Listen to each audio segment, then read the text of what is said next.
This was a week that shook Minnesota, one that follows a tumultuous and traumatic past several months. The week began with an ominous tone. President Trump shared a social media post spreading a false conspiracy theory that the governor was involved in the assassination of Democratic state lawmaker Melissa Hortman. State rep that had her life taken from her by Tim Walz's aide. On Monday, Minnesota Governor Tim Walz ended his campaign for what could have been a record third term in office. Every minute that I spend defending my own political interest would be a minute I can't spend defending the people of Minnesota. The announcement came amid growing federal scrutiny of fraud in Minnesota's social service programs, which exploded into a national story. The following day, Walz came out swinging. The war that's being waged against Minnesota, you're seeing it. We have a ridiculous surge of apparently 2,000 people not coordinating with us that are for a show of the cameras. If you want us to fix fraud, come and help us.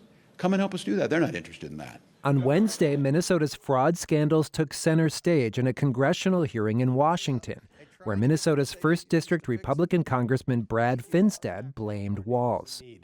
These fraudsters preyed on the goodwill of Minnesotans.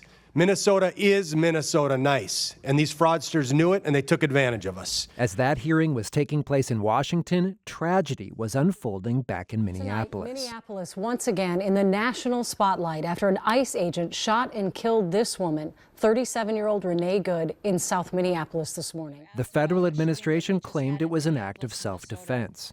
It was an act of domestic terrorism.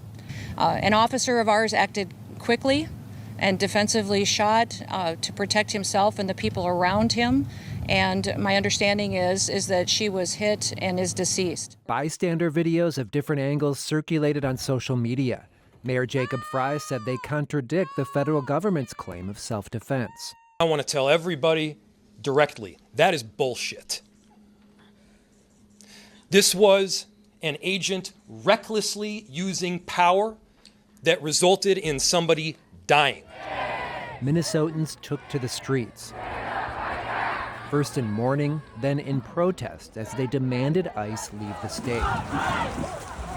All the while, ICE operations continued in the Twin Cities and metro area. Tim Walz summed up how many of his constituents are feeling during a news conference on Thursday. Look, we're exhausted.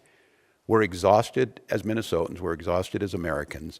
And this relentless assault on Minnesota, for whatever reason, is just cruel now. It has reached cruelness. So please, just give us a break. Minnesota once again mourns. The Twin Cities is the center of the nation's attention. Minnesotans are dealing with collective trauma, from George Floyd's murder, the killing of the Hortmans, and the Annunciation school shooting. Still, writer and podcaster Sharon McMahon of Duluth says she's continually struck by Minnesotans' ability to come together for the common good. We might not always agree on how something should have played out. We might not always agree on what the right move was in the moment.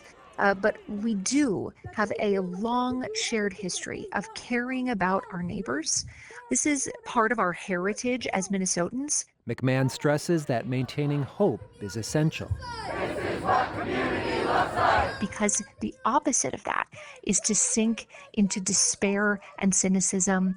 And history teaches us over and over that will never lead us somewhere we want to be. McMahon encourages Minnesotans to think of hope not as a savior that will ride in on a white horse, but as a choice, a set of collective actions to take toward a better state and a better world.